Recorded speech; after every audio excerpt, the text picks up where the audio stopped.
Sorry, Brad.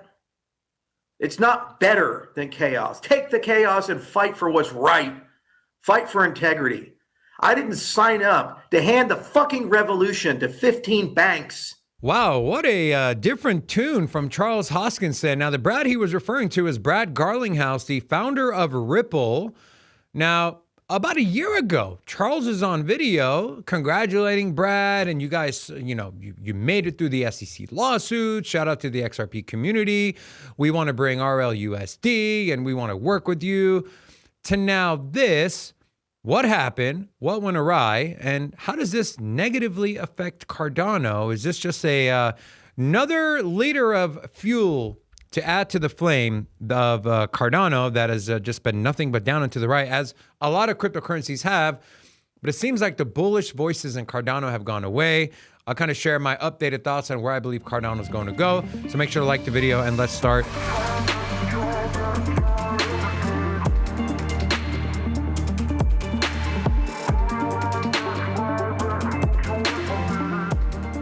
I want to go to the very beginning of this video. And let's take a listen to what Charles says, and I'll kind of give my thoughts. And you still got people like Brad saying, well, it's not perfect, but we just got to get something. It's better than no clarity. Hand it to the same people who sued us. Hand it to the same people who put us out of business, who subpoenaed us, who put us in jail. That's better?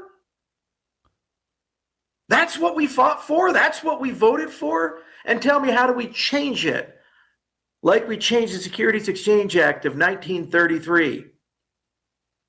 93 years later, have we been able to change it? No. You pass it, you own it forever. Sorry, Brad. It's not better than chaos. Take the chaos and fight for what's right. Fight for integrity. I didn't sign up to hand the fucking revolution to 15 banks. To live in a world where everything is a custodial wallet, every transaction is KYC'd, everything is mutable and reversible, can be frozen at a whim when that number comes stamped on my forehead. I signed up for freedom. There's been a lot of people throwing shade at Charles, my co-host included. I'll show you the post I'm referring to, and although this wasn't from me, I actually disagree with my co-host Rob's take on this. He said, I forget, he said Charles is stomping and pouting his feet, and so I actually agree. There he is. You want to explain yourself? No, he's good. I actually agree. If you take a look at why the Clarity Act hasn't passed, it's mainly been because the banks are like, we don't want you to offer X amount APY on stable coins. Ask yourself why. It literally goes against their business model. Banks will go under. You will start seeing a massive outflow of money from the banks into stablecoin issuers, stablecoin neobanks. Coinbase is trying to become one. Gemini is trying to become one. Kraken, they're all trying to become one. Tether, Circle. So it makes sense why the banks wouldn't want that, right? If someone came to you and said, hey, we're going to pass something that's going to literally put you out of business, you would probably be very vocal against it, especially the banking sector, who has a lot of sway, a lot of money, and they do a lot of lobbying. So I agree with Charles. It's pointless. The whole point of, I have my own crypto wallet, we should self-custody, we should have our own this, and we should do our own that, and screw the banks, and we don't like CBDCs. Well, what's the point if you're going to cave to the biggest thing, which is giving people that decentralized option?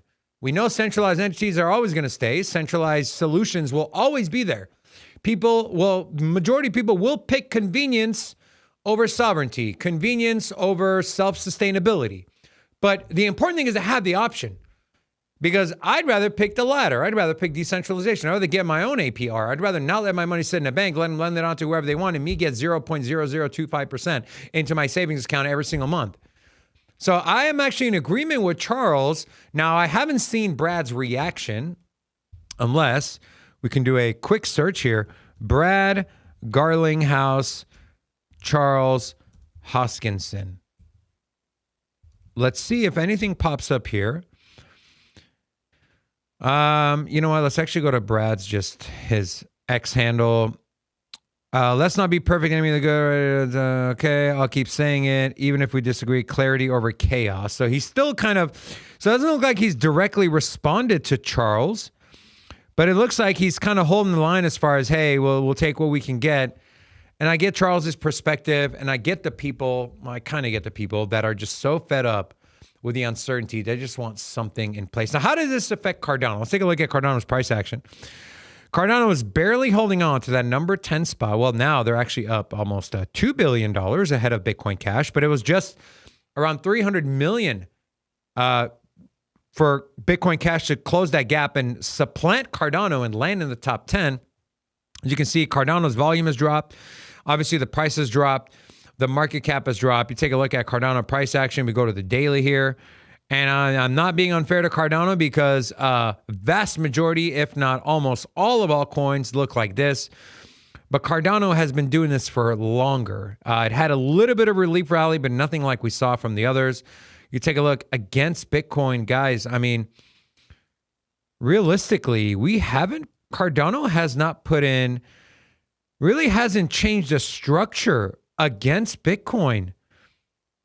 My God, since you can say January of 2022.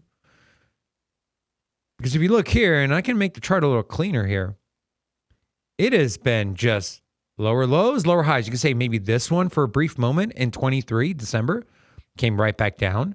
Attempted, failed, attempted, failed, attempted, failed, attempted, failed.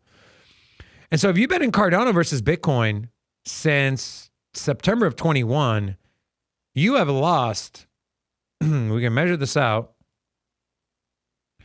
95% of your value versus if you were to stick that money in a BTC. Now, the question then becomes, okay, well, is Cardano dead? I don't think Cardano's dead.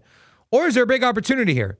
There's potentially a big opportunity here, but I think there's a lot of variables. There's a lot of things that I want to see before I go two hands in to a Cardano buy and adding to my position. You guys know I did a portfolio update.